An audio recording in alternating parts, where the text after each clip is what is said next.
காவிரி என்பது நமது உயிர் பிரச்சனை, நமது உணர்வு சம்பந்தப்பட்டது, நமது உரிமை சம்பந்தப்பட்டது. அதை விட்டுக் கொடுக்கிற பேச்சுக்கே இடமில்லை. தமிழ்நாடு இதில் ஒன்றுபட்டு நிற்க வேண்டும்.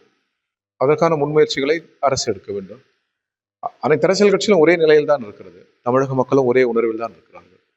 ஏனென்றால் நமது உரிமை இது. டெல்டா என்பது நமது தமிழ் மண்ணின் உயிர். எனவே இதில் நாம் ஒன்றுபட்டு இருக்க வேண்டும். கட்சி அரசியலுக்கு அப்பால் தமிழகத்தின் நலன், அதன் எதிர்காலம் என்ற புள்ளியில் எல்லோரும் ஒன்றிணைய வேண்டும்.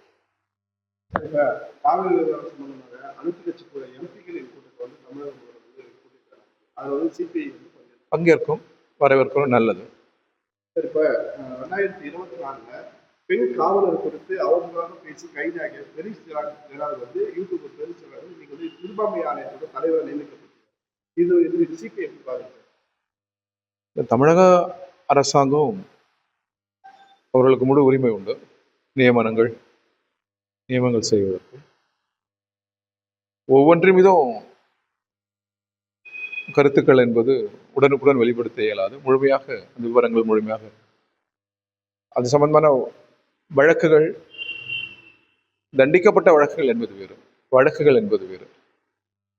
எனவே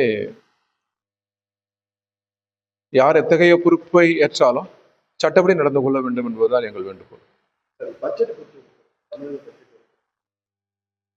பட்ஜெட் இந்திய பட்ஜெட் ஆகட்டும், தமிழ்நாட்டு பட்ஜெட் ஆகட்டும், அந்த பட்ஜெட் முதலாளிகளுக்கு அருகிலிருந்து பேசக்கூடாது, கார்ப்பரேட் நிறுவனங்களுக்கு அருகிலிருந்து பேசக்கூடாது, உழைப்பவர், தொழிலாளி, விவசாயிகளுக்கு அருகிலிருந்து பேச வேண்டும். அதுதான் ஒரு நல்ல பட்ஜெட்டாக இருக்க முடியும். இந்த பட்ஜெட் புது அரசு நிதி நிலைமைக்கு தடுமாறுகிறது. ஒன்றிய அரசு உரிய நிதியை தர வேண்டும். கொஞ்சம் காலம் கடந்தேனும் கொடுத்த வாக்குறுதிகளை நிறைவேற்ற வேண்டும்.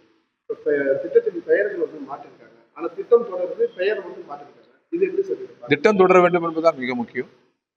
ஏற்கனவே இந்த பெயரில் திட்டம் தொடர்வதால் எதுவும் ஏற்பட்டு விடாது. அந்த ஒரு புதிய கலாச்சாரத்துக்கு நாம் வர வேண்டும். எது எப்படி இருந்தாலும் நல்ல திட்டங்கள் தொடர்வது நல்லது.